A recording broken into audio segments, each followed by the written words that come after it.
सब देखने और सुनने वालों को वकार राव का सलाम। एक ऐसा टॉपिक, ऐसा question, being a safety officer, अगर आप किसी इंटरव्यू में जा रहे हैं, अगर इंटरव्यू में वो आपसे क्वेश्चन पूछ लिया जाता है और अगर आप उस आंसर क्वेश्चन का आंसर नहीं दे पाते, इस बात से फ़र्क नहीं पड़ता कि आपने कितना अच्छा इंटरव्यू अटैम्प्ट किया है। लेकिन ये एक ऐसा क्वेश्चन है, अगर आप इसका जवाब नहीं दे पाते तो एज़ पर माई ओपिनियन जो इंटरव्यू लेने वाला है वो आपको सिलेक्ट नहीं करेगा। तो आज हम बात करेंगे क्रेन की सेफ्टी डिवाइसेस की। तो इंटरव्यू में आपसे कुछ सवाल पूछ लिया जाएगा कि क्रेन की सेफ्टी डिवाइसेस लिस्ट करें या क्रेन में कितनी सेफ्टी डिवाइसेस इंस्टॉल होती हैं। आज इस वीडियो में हम तकरीबन 22 क्रेन की सेफ्टी डिवाइसेस का जिक्र करेंगे। क्रेन सेफ्टी डिवाइसेस में हमारे पास जो सबसे पहले नंबर पे सेफ्टी डिवाइस है वो SWL यानी कि सेफ लोड इंडिकेटर। दूसरे नंबर पे है ASLI, जो मोस्ट इंपॉर्टेंट हर इंटरव्यू में पूछी जाती है। ASLI means automatic load indicator, safe load indicator. उसके बाद नेक्स्ट हमारी जो क्रेन सेफ्टी डिवाइसेस है वो BAI यानी कि बूम एंगल इंडिकेटर। उसके बाद रेडियस इंडिकेटर। उसके बाद PWAS यानी कि अप्रॉक्सीमेटली वार्निंग अलार्म सिस्टम। ये एक ऐसी सेफ्टी डिवाइस है, अगर क्रेन के रेडियस में 5 मीटर के रेडियस में कोई बंदा आ जाता है तो ये क्रेन आपको अलार्म देना स्टार्ट कर देगी।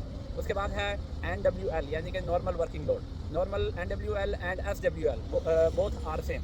उसके बाद है MBS मिनिमम ब्रेकिंग स्ट्रेंथ। उसके बाद जो नेक्स्ट हमारी सेफ्टी डिवाइसेस का नाम है LMI यानी कि लोड मीटर इंडिकेटर।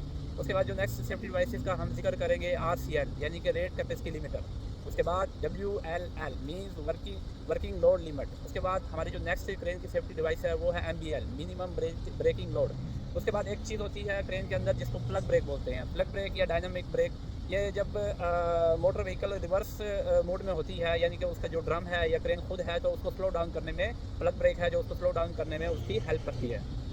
और सबसे most important anti two block जो जब लोड की हुक क्रेन उठा रही होती है तो ऊपर जो क्रेन का टॉप पे शिव होता है यानी कि जो क्रेन का बूम का शिव होता है उस पर कोलैप्स करने से बचाने के लिए एंटी टू ब्लॉक इंस्टॉल किया जाता है। उसके बाद जो हमारी नेक्स्ट क्रेन की सेफ्टी डिवाइसेज है वो एनमोमीटर जैसा कि आप सब वाकिफ़ है। एनमोमीटर जो विंड स्पीड बताती है, as per UAE OSHA 38 kilometre per hour, इससे ज़्यादा अगर विंड स्पीड क्रॉस करती है, एक्सीड करती है तो हमको लिफ्टिंग रोकनी पड़ेगी। और as per OSHA 32 kilometre per hour. जो नेक्स्ट हमारी क्रेन सेफ्टी डिवाइस है वो है रिवर्स अलार्म।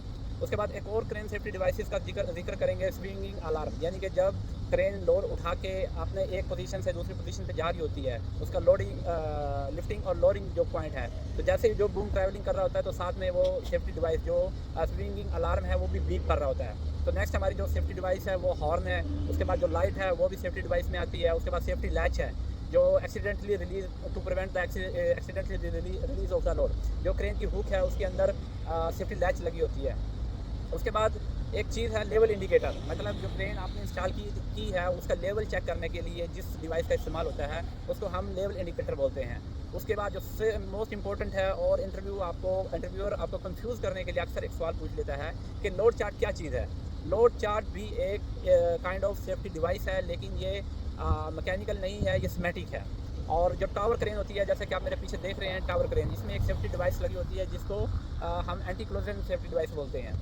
मीन्स कि आपका जो बूम है वो जब किसी डायरेक्शन में सफ़र कर रहा होता है तो उसके रास्ते में आने वाली कोई भी चीज़ है वो आपको इंडिकेटर दे रहा होता है कि जो नेक्स्ट ऑब्जेक्ट है नियर बाय दूसरी क्रेन का जो बूम है या बिल्डिंग है, कोई भी ऑब्जेक्ट है, ये मेरे से इतनी दूर है।